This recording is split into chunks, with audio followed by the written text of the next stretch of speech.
Hello from this Ugandan high school teacher. I'm Maria and I went through school like everyone else. In my final year at college, I flunked.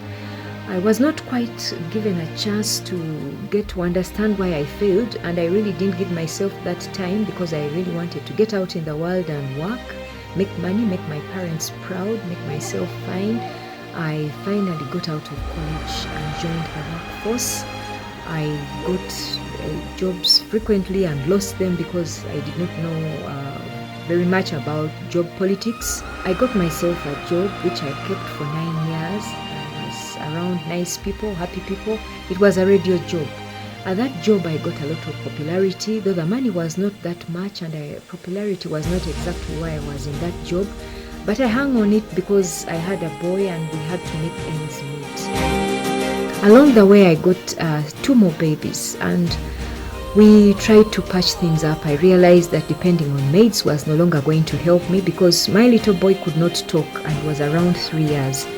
So I quit my radio job and gave him time. He finally managed to talk, but shortly after that he fell very sick and we had to pay medical bills and medical attention, run tests, and the savings that we had between me and my husband totally ran out.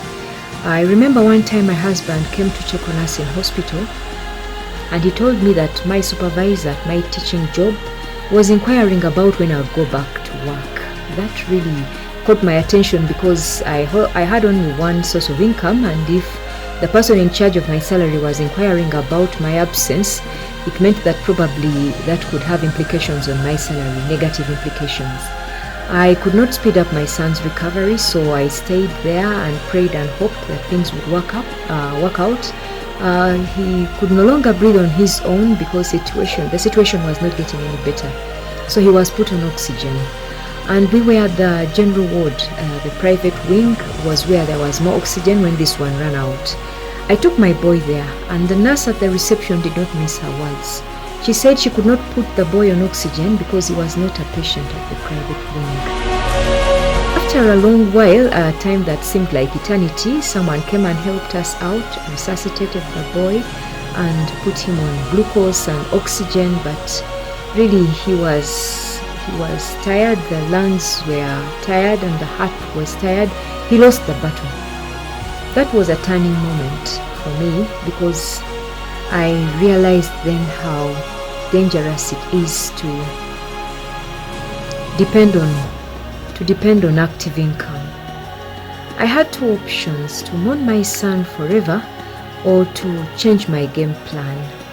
I knew that if I mourned my boy, that would not be helpful for the rest of my children and even for myself. So when my sister came and presented to me this Qnet business, it made a lot of sense.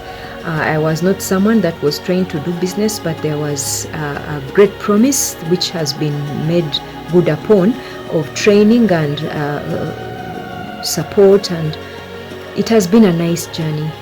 I do this business besides my dream job, which is teaching, and a lot of things have changed really. The trainings have really upped my game, and I feel like I got another family. I'm so proud I embraced this Qnet business opportunity and the products that are amazing and life-changing. I'm proud to be North Star.